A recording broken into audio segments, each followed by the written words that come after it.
தேர்தல் முடிவு தமிழ்நாடு பொலிட்டிக்ஸை ட்ரைபோலர் ஆக்கிட்டு, கடந்த காலத்தின் கைதிகளாட்டு திமுகன்னா திமுகன்னு அதையே பேசி அதிலேயே ஊறி போனவங்களுக்கு இந்த மாறுதலை எதிர்கொள்ள முடியல. அது சிலருக்கு அதை ஜீரணிக்க முடியல, சிலர் இன்னும் அதை உண்மை நிலைமை இதுங்கிறதே கண்டுபிடிக்க முடியல. தலைவர்களுக்கும் இது பொருந்தும்.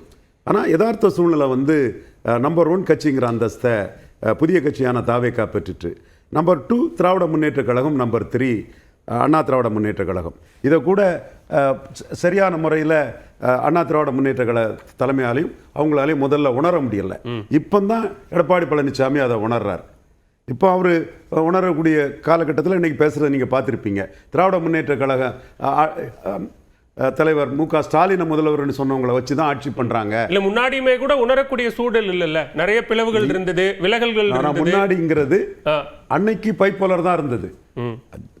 இந்த மே மாசம் 4ஆம் தேதிக்கு பிறகுதான் ட்ரைபோலர் ஆகுது. இல்ல இப்ப நான் முன்னாடின்னு சொன்னது தேர்தல் முடிவுகளை ஒட்டி அதற்கு பிறகு நடந்த நிகழ்வு. அதுல கூட இம்மீடியட்டா அந்த டிரான்சிஷன் பீரியட் அவங்க உணரல. இது டக்குனி மாறிட்டுங்கிறத அவங்க உணரல.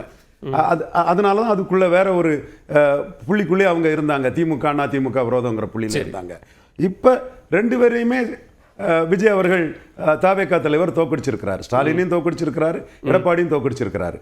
இந்த இடத்துக்குள்ள ஜெயலலிதா அம்மையார் 96ல் அவங்களே தோத்தாங்க. இப்போ எடப்பாடி பழனிசாமி அதிக லீடிங்கில் ஜெயித்தவர் எடப்பாடி பழனிசாமி தான். ஜெயலலிதா அம்மையார் பர்கூர்லேயே தோத்தாங்க. ஆனால் தோத்த கொஞ்ச நாள்லேயே அவங்க புதுக்கோட்டையில் எமர்ஜ் ஆனாங்க. ஜெயிக்கெல்லாம் எமர்ஜ் ஆகிட்டாங்க. வாஜ்பாயை முன்னிறுத்தி இந்த மண் அந்த மண் இந்த மண், தம்பி மணிகண்டன் கருத்தை சொல்கிறேன், ஈர மண் புண்ணாக்கு மண்ணெல்லாம் இல்லை. வாஜ்பாய், எங்கள் பிரதமர் வாஜ்பாய், உங்கள் பிரதமர் யாருன்னு 30 சீட்டை தோல்வியடைந்த ஜெயலலிதா அம்மையார் ஜெயித்து காட்டினாங்க. கன்னியகுப்த பிராமின் வாஜ்பாயை முன்னிறுத்தி ஜெயித்து காட்டினாங்க.